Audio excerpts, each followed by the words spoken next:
পাহালগামত পাকিস্তানী সন্ত্ৰাসবাদীয়ে বা পাকিস্তান সমৰ্থিত সন্ত্ৰাসবাদীয়ে ভাৰতৰ নিৰীহ আৰু নিৰস্ত্ৰ পৰ্যটকৰ ওপৰত যি অমানৱীয়ভাৱে কাপুৰুষৰ দৰে আক্ৰমণ কৰিছে, সেই আক্ৰমণক আমি ধমধমাৰ ছাত্ৰ সমাজে তীব্ৰ ভাষাৰে আমি গৰিহণা দিছো, ধিক্কাৰ জনাইছো। আৰু তাৰে প্ৰতিবাদত আজি বৃহত্তৰ ধমধমাৰ ছাত্ৰ সমাজ আজি স্বতঃস্ফূৰ্তভাৱে ওলাই আহি এই ঘটনাৰ প্ৰতিবাদ সাব্যস্ত কৰিছে। আমি ক'ব বিচাৰিছো যে এনেকুৱা কাপুৰুষৰ দৰে কাম পাকিস্তানে কৰা আচলতে বন্ধ কৰিব লাগে।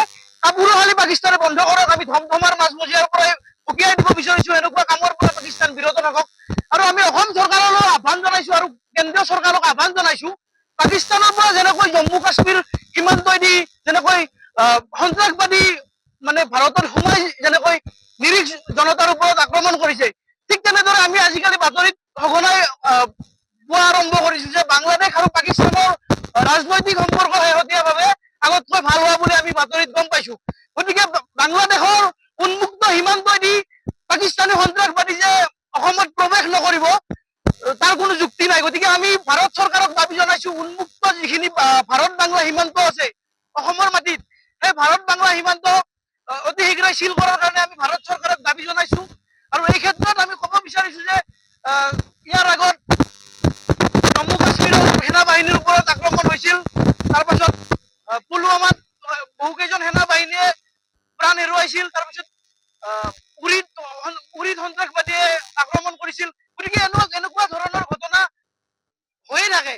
তাৰ আগত 26/11 মুম্বাই আক্ৰমণ, পাঠানকোটত পাকিস্তানী সন্ত্ৰাসবাদীৰ আক্ৰমণ, এনেকুৱা ধৰণৰ ঘটনা পাকিস্তানে সময়ে সময়ে ভাৰতক আক্ৰমণ কৰি আহিছে আৰু তেওঁলোকৰ উদ্দেশ্য কেৱল ভাৰতৰ শান্তি সম্প্ৰীতি বিনষ্ট কৰা।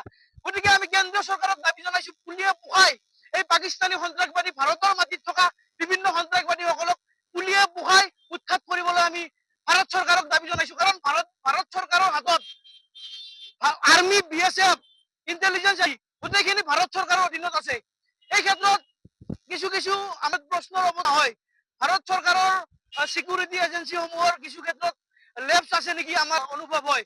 কাৰণ ইমানবোৰ চিকিউৰিটি থকাৰ পাছত কেনেকৈ এনেকুৱা ঘটনা আচলতে প্লেন কৰিহে কৰিব পাৰে। গতিকে কাৰো দৰে এটা যিটো অঞ্চলত সঘনাই এনেকুৱা ঘটনা সংঘটিত হৈ থাকে সৰুবোৰ, তেনেকুৱা অঞ্চলত কেনেকৈ বাৰে বাৰে সন্ত্ৰাসবাদীয়ে ঘটনা মানে ঘটাব পাৰে, সেয়া আমাৰ মনত প্ৰশ্নৰ মানে উত্থাপন হয়। গতিকে আমি ভাৰতক ইয়াৰ বিৰুদ্ধে তীব্ৰ মানে অপাৰেশ্যন চলাবলৈ আমি জনাইছো। আৰু পুলিয়ে পোখাই পাকিস্তানী সন্ত্ৰাসবাদী হওক বা ভাৰতৰ মাটিত যিবিলাক সন্ত্ৰাসবাদী আছে, পুলিয়ে পোখাই উৎখাত বাবে আমি ভাৰত চৰকাৰ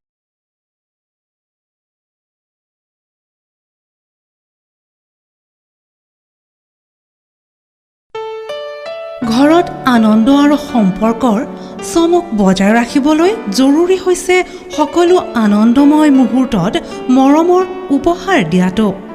সেইবাবে মধুশ্ৰী জুৱেলাৰ্ছে আনিছে সকলো ৰঙীন ক্ষণৰ বাবে বিশেষ গহনা।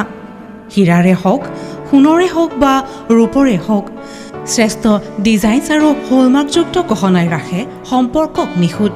তেনেহ'লে আজিয়ে আনক আনন্দ মধুশ্ৰী জুৱেলাৰ্ছৰ সৈতে। যোগাযোগ কৰক 7002800341 নাইবা ভিজিট কৰক LNB ৰোড, নলবাৰী, অসম।